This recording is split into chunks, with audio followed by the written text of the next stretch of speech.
First of all, thank you for all Mattos students for being here. Then our parents, thank you for being here, getting your students here, and being part of this spectacular school. But this event could not have happened without the dedication of Ms. Anna Schipper. Hello, Ms. Schipper.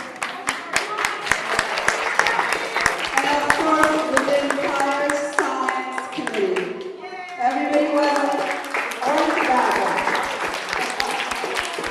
Okay, we want to go ahead and get started with all the activities tonight. Are you guys ready? Yeah! All right.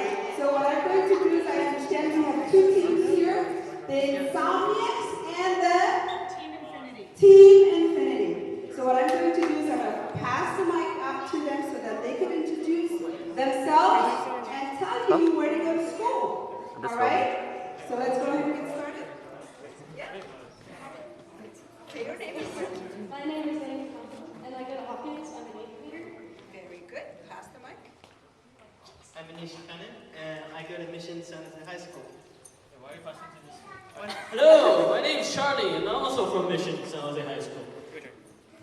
Hi, my name is Rabia, and I go to American High School. Hi, my name is Emma, and I also go to American High School. Hi, I'm Marvin, and I also go to American High School. Hi, I'm Shar. I go to Mission.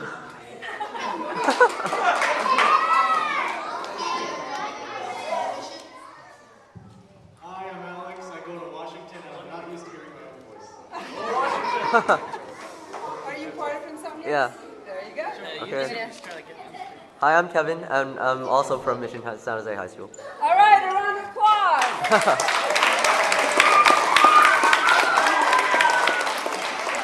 By the way, Emma also plays very good jazz piano. All right, and now for the next team. Hi, I'm Vincent, and I go to Mission San Jose High School. Gosh. I am Cyan, and I also go to Mission. I am Karan, and I also go to Mission San Jose High School.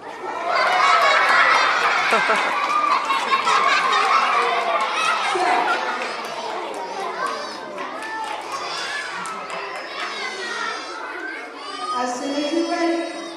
Okay, so now we're going to have, do you guys have team captains? No? Okay, so I want one of you to explain to us as to what you're going to do tonight, both teams. Somebody. Tell us what you're planning. Actually. Tonight, we're planning on showing you a presentation of how you can get involved with science and building your own robots. Wow!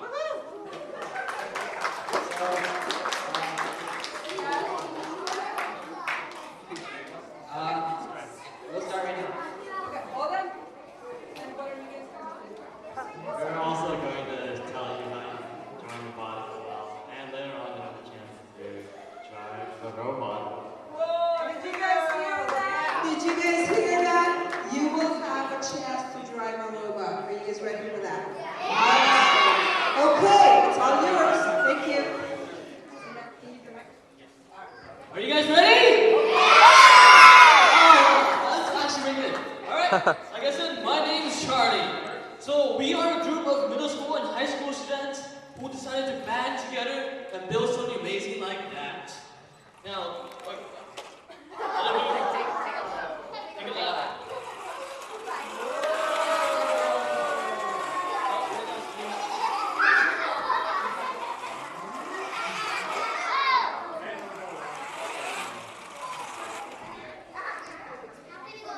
So the first question that you guys might have is, what is a robot? Do any of you guys know?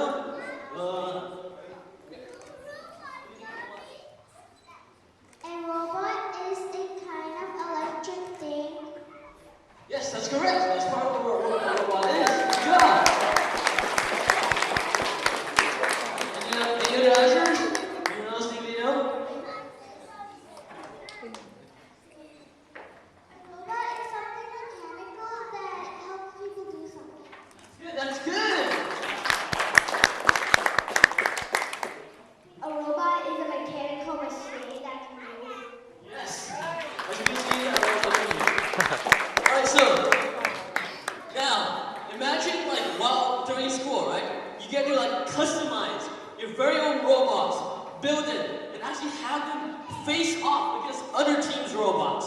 Does that sound fun? Yes. That's exactly what we're doing today. And we're doing this because we want to play.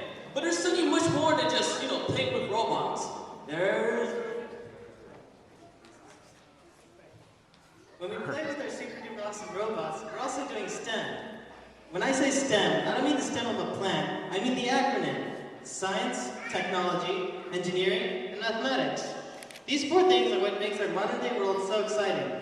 In science, we discover new things, such as how straws work, and why fans cool us. Can anyone else come with an example of science?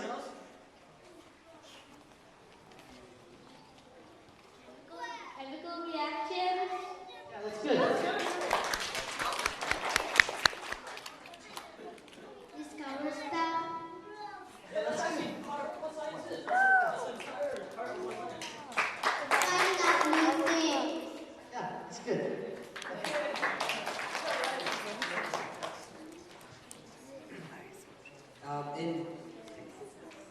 In technology, we create new devices such as rockets, smartphones, and space shuttles.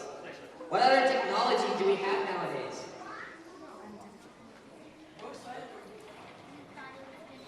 Laptop. Yeah, that is one of them. Nice. iPhone. Oh, very important. Everyone has one nowadays, huh?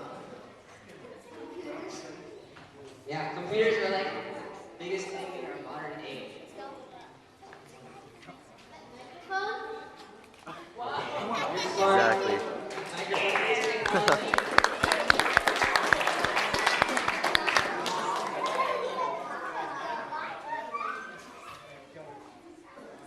In engineering, people work together to make this robot. Maybe even this auditorium. And even more rockets. In mathematics, people discover patterns in this world, help calculate the maximum speed of frisbees, and even how many licks it takes to get to the center of a Tootsie Pop.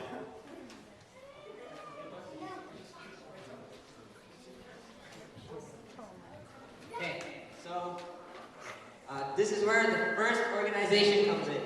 FIRST stands for FIRST, and it's an acronym that stands for Inspiration and Recognition of Science and Technology. One of the main goals of FIRST is to show everyone, no matter how young or old you are, from all over the world to appreciate STEM. They help organize and host these massive robot competitions where where kids gather from all around the world to build a variety of robots. Like this one, this one, this one. Some of us play around with Lego Mindstorms to complete missions assigned by FIRST. And some of us work on smaller robots that lift blocks and put rings on stands.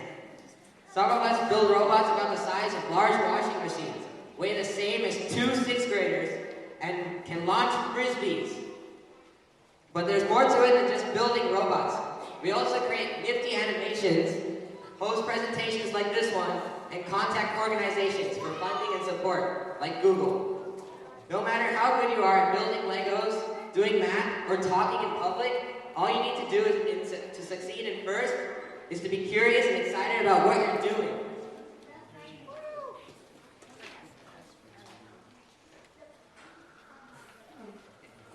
Junior FL stands for Junior First Lego League.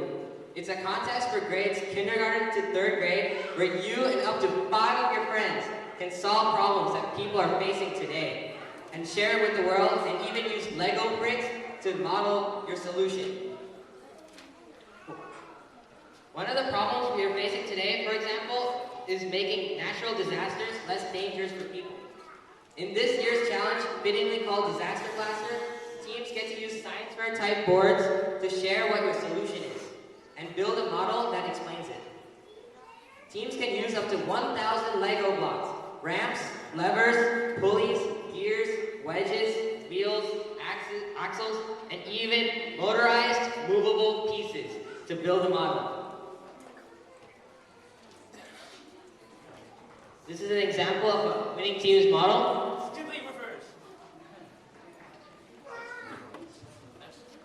Alright, so the next one is called FL's First Lego League.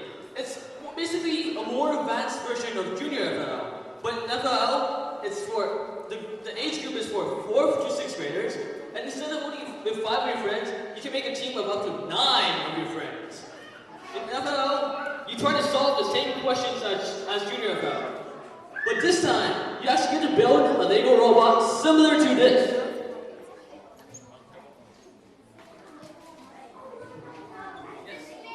In the tournaments, not only do you get to compete with others, but you can talk with other teams to get tips and ideas to make your Lego robot even better than before. But how do we get a Lego robot? Well, when you join FL, next slide. When you join FL, right, you're building robots with Legos. This is a great time, great opportunity to ask your parents to buy something like this.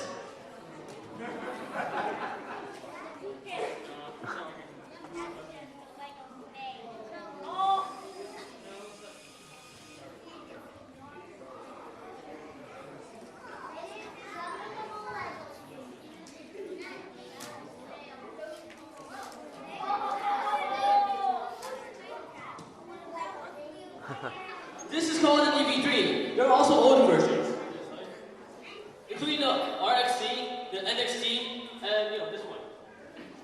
These things are called this brick right here, right? This is called the brain of the robot. It's where you program instructions and things to tell what the robot does. Yeah. So when you play FL, right, your robot gets to be on this terrain where you interact with various Lego pieces and hopefully you can win. Yeah. Right. So programming for FL is actually pretty easy because it's actually just images connecting different steps to make it so that the robot actually runs. The next thing is FTC. This is what this team is doing. Alright guys, so what we do is FTC, which stands for the First Tech Challenge, which is for grades between 7th graders and 12th graders. So each team consists of up to 10 people who build robots the size of like small boxes and play sports-like games every year, as you can see with our robot back there. And FTC is played on a completely bigger field that far surpasses the Junior Lego League and First Lego League competitions. In this competition, teammates grant access to actual metallic parts, toy motors, and a truly programmable robot controller. FTC is programmed using Robot C, which is a modified version of the computer language C that many companies use to run their software on, including Google. Hey guys, let's keep it down so they can be heard. Thank you. So, like we said, FTC is a robotics competition for 7th and 12th graders. Our teams are smaller than FRC teams. Those teams are around 40 people. Ours has a maximum of 10 people. So, our robots, as you can see, are much smaller than theirs. We have a sizing constraint of an 18-inch cube. Competitions usually begin around the beginning of September.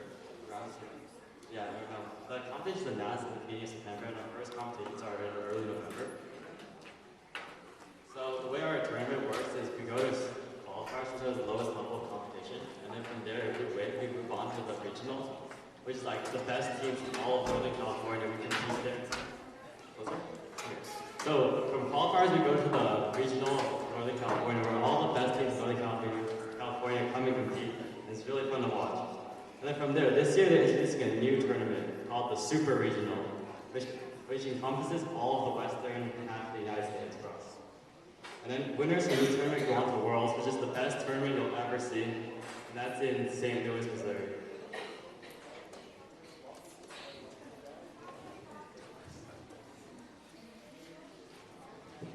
You can see our robot from last year, right over there. And some of you will get a chance to drive it later tonight.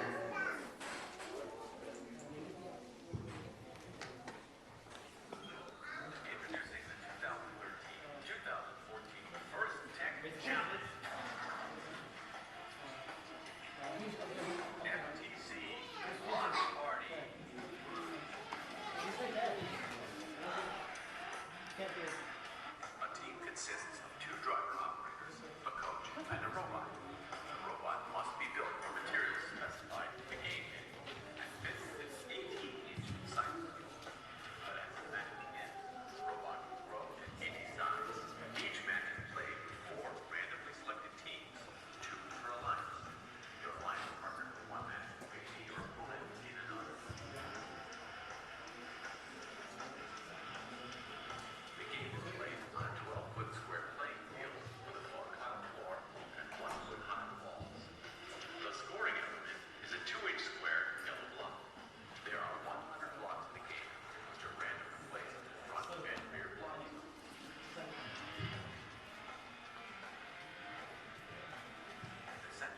Alright, so this is the new FTC game for this year, and as you can see on each side there are 100 blocks in total, which is the point of the game. We're supposed to do stuff with the little blocks, as you'll see later. And in the middle of the field there's a wooden construct, which is a sort of pendulum on blue sides. One side is red, one side is blue. And on the pendulum there are 4 crates on each side. And then on the edges you see there are like these little PVC constructs, which are actually flags that you get to raise during the end game. And on each side, there are 2 teams.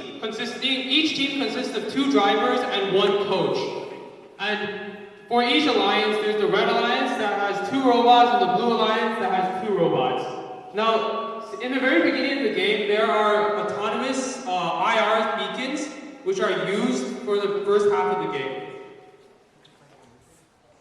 Okay, so the way this game is scored is during a autonomous period, which is the first period of the game, the drivers are not allowed to control the robots. So the robots are controlled purely on the program that you gave it. So in this year's game, the goal is to get a cube into these crates, as you can see here. And remember, the drivers can't do any of this, so it's completely based on the robot itself. And as you saw earlier, there's a thing called the IR beacon that will be randomly assigned to one of the 4 crates on each side of the field. And the robot has to be able to detect which crate has the IR beacon and put the cube in that one. And if you can do that, you get bonus points. So if you also get onto this hill in the middle of the field during autonomous, you also get points. But now we're going to the driver control period. Alright, so during the driver control period, this is when you actually use a controller for each team, and you try to complete as many objectives and get as many points as possible. So as you can see, during the driver operating period, drivers control these robots, which can pick up to 4 cubes at once and put them into the crates to score points for their team. And at the end game, as you can see, the robot is slowly lifting up the flag to earn a maximum of 35 points during the end game. And then this year, the main challenge for the end game is to make your robot pick itself up based on the middle monkey bar to earn a maximum of 50 points.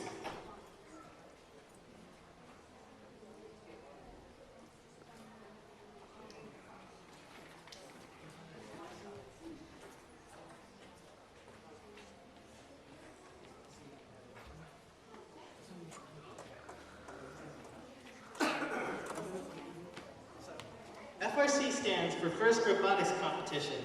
A majority of our group here participates in the division of first. The fruit of our efforts can be seen right here. We only had 6 weeks to design, program, build, and test this incredible fully functioning robot. Each team is made up of up to 20 to 40 people, and each person can choose a specific role to play in building the robot. FRC is the ultimate culmination of the first programs. In FRC, we leave the world of Legos and enter a new, unfamiliar world. We start using advanced electronics, heavy-duty metal, and even mainstream programming languages such as C++ and Java. All these different aspects of the robot help, as you will see soon. Our robot fires frisbees, which happens to be last year's challenge. Hello. So the game this year for FRC was called Ultimate Ascent, and the goal was to shoot frisbees with the robot into goals like 10 feet in the air to get points. As you can see here, this is the field. It's about 50 feet long and almost 30 feet wide. Let's just see what happens.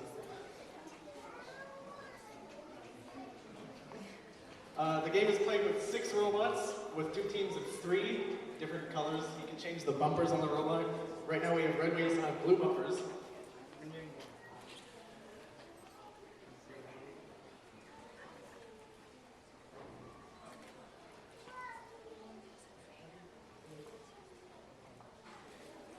So there are different kinds of goals. The highest goal, which is also the smallest, you can get 3 points. The medium goal gets 2 points. And the lowest goal gets 1 point. There's also a goal on top of the pyramids that are on each side of the field. And you can get 5 points, but that's really hard to do. Each team has 3 robots, like I said. They start out touching the pyramid. And at the beginning of the match, there's an autonomous, meaning they start shooting frisbees by themselves, which is cool.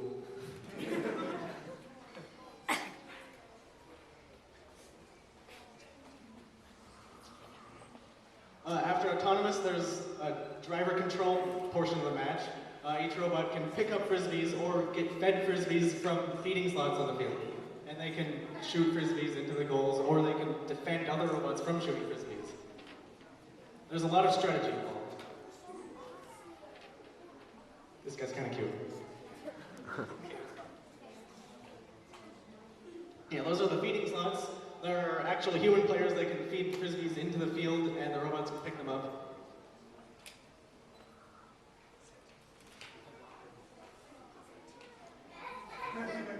There's the defense that I was talking about. You're allowed to defend other robots from moving and shooting. At the end of the match, the human players can actually throw frisbees and try to get them into the goals for points, obviously. And at the very end of the match, the robots can actually try to climb the pyramids. Now, the pyramids are like 9 feet tall, so this takes a lot of work to get the robot to actually do that. Good luck. Due to the size of our team and the robot, we have to split it into 3 divisions, each with their own specialties. Our leads will not talk about each one. I'm back. I am Alex. I am the build lead of Team 2489, the Insomniacs. So I pretty much lead the building of the robot. Our goal is to, well, build the robot. Let me ask a question. How many of you have ever built with Legos? How many of you enjoy building with Legos? Okay, this is like Legos made out of metal.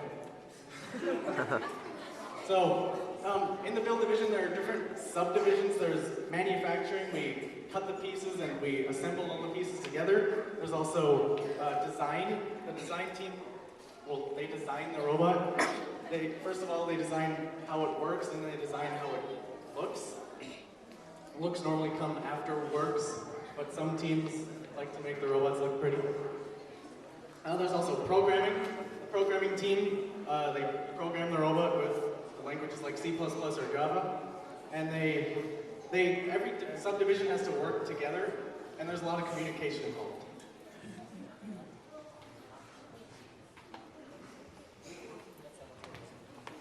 Hi, I'm Tavia. I'm the business lead for Team 2489.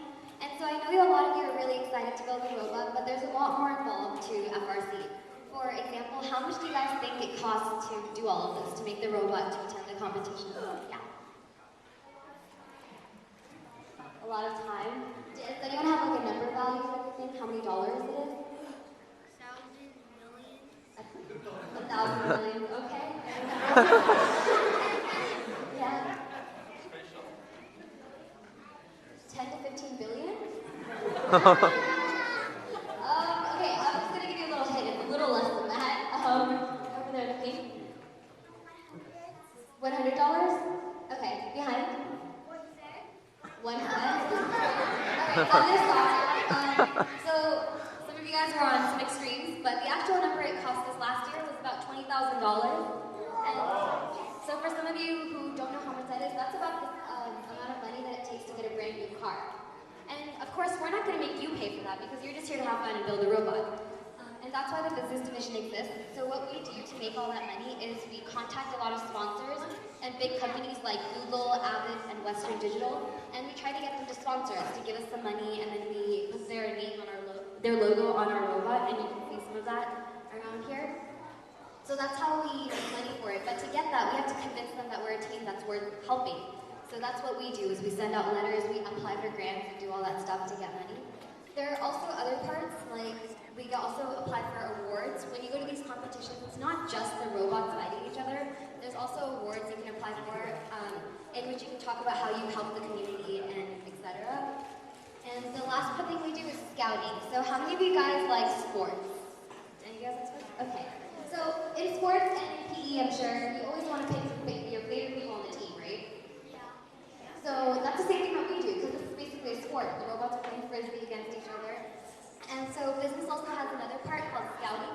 And so what scouting does is they get to watch the other robots play throughout the match. And at the end, the best teams get to pick their other favorite teams to play with them. And yeah, so that's what business does.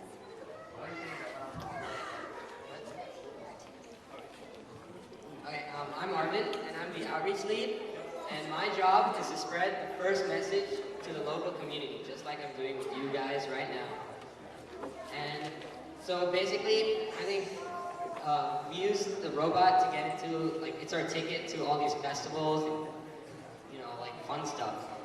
So we bring our robot to lots of, like Maker Fair, which is like this really big festival with all these scientific stuff. So we bring our robot there and we show it off, and we just like get people interested at first and into robotics. Okay, this microphone works. Okay, so I'm Rohit and I'm team captain. I would tell you what that involves, except I'm still figuring that out myself. So being team captain pretty much involves just making sure that everyone's staying on task and doing stuff. It involves a lot of delegation. When you go onto a bigger project like this, a lot of what you end up having to do is delegate stuff. If everything is really disorganized, you can't get stuff done. So I attempt to make sure everyone stays organized.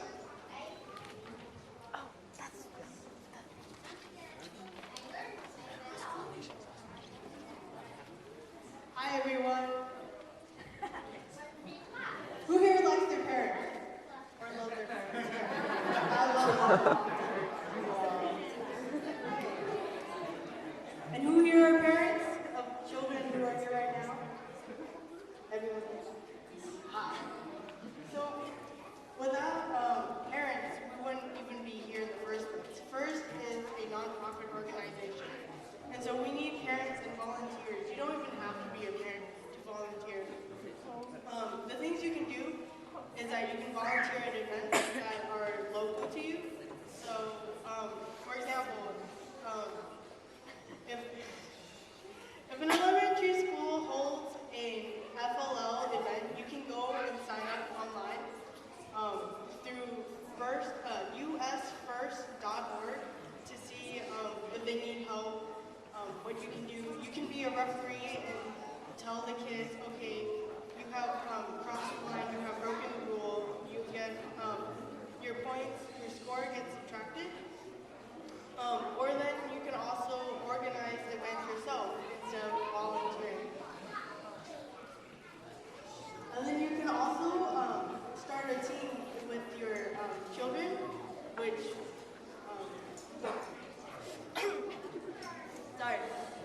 you can start a team, or you can join a team already that's already existing. It doesn't cost as much in the long run. It's sometimes 800, sometimes less. It's really nice if you can go with other parents and split the cost. We wouldn't be here without. All right, who wants to drive the robot? Yeah, let's go. Let's get started. Let's turn on the robot. Yeah, that's probably a good idea. Not all the way. Did I stop filming? Did I stop filming? You want to film what? Did you separate it? No, I did. Okay.